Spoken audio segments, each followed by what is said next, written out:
আর ফুল কিনে শেষ করে আমরা হ্যালো এভরিওয়ান, কি অবস্থা সবার? কেমন আছেন? আশা করি সবাই ভালো আছেন। আমি খুব ভালো আছি। শুনলাম মদিন নাকি এটিএম বুথ থেকে টাকা দিচ্ছে, তাই আমি ঝটপট রেডি হয়ে গেলাম সেই বুথ থেকে টাকা আনার জন্য। রুমটাকে তালা দিয়ে বেরিয়ে পড়লাম সেই মদনপুরের উদ্দেশ্যে। একা একা যেতে একদমই ভালো লাগছিল না, তাই ছোট ভাইকে সাথে নিয়ে গেলাম। মদনপুর যাওয়ার জন্য আমাদের স্টেশন পর্যন্ত হেঁটে যেতে হবে, তারপর বাস বা অটো বা রিক্সাতে করে যাওয়া যায়।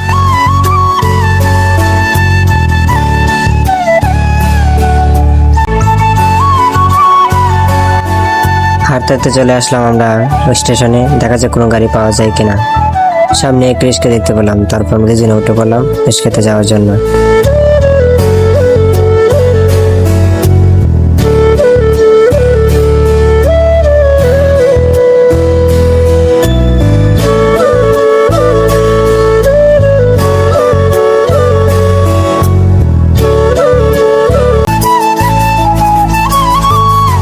আর দেখতে গিয়ে চলে আসলাম মদনপুর।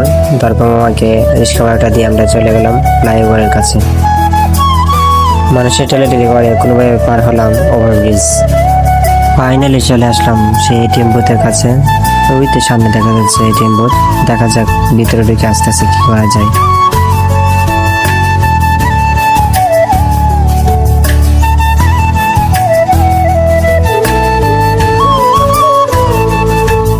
ভিতরে ঢুকে দেখলাম এত বড় সিরিয়াল, কি আর করার, আমাকেও সিরিয়ালে দাঁড়াতে হবে। দেখা যাক কি করা যায়। আর এটাই হলো সেই মেশিন যেটা নাকি আমাকে টাকা দেবে। দেখা যাক এর থেকে কত টাকা নিতে পারি। আজকে টাকা নিয়েই যাবো যত বিল হোক। ফাইনালি সেই সময় চলে আসলো, এটিএম বুথ আমাকে টাকা দেবে। আর কত টাকা নিতে পারি দেখা যাক, সেটাই আমি অপেক্ষা রইলাম। এই কয়টা টাকা দিলে মাত্র, যাক সমস্যা নেই, তাও নিয়ে চলে যাবো বাড়িতে। এটিএম বুথে টাকা নিয়ে বের হয়ে গেলাম। আর সামনে যেতে না যেতে দেখলাম একটা ফুলের দোকান।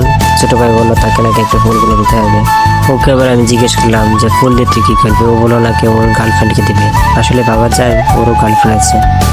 যাই হোক, যেই কথা সেই কাজ, তাকে একটা ফুল কিনে দিতে হলো আমাকে। সমস্যা নেই, ও যেহেতু আমার সাথে আসছে তাকে তো দিতেই হবে একটা ফুল কিনে, তাই না? আর ফুল কিনে শেষ করে আমরা বাড়ির দিকে রওনা দিলাম। ভিডিওটি সম্পূর্ণ দেখার জন্য অসংখ্য ধন্যবাদ আপনাদের। আর ভিডিওটি কেমন হলো অবশ্যই জানিয়ে যাবেন কমেন্টে।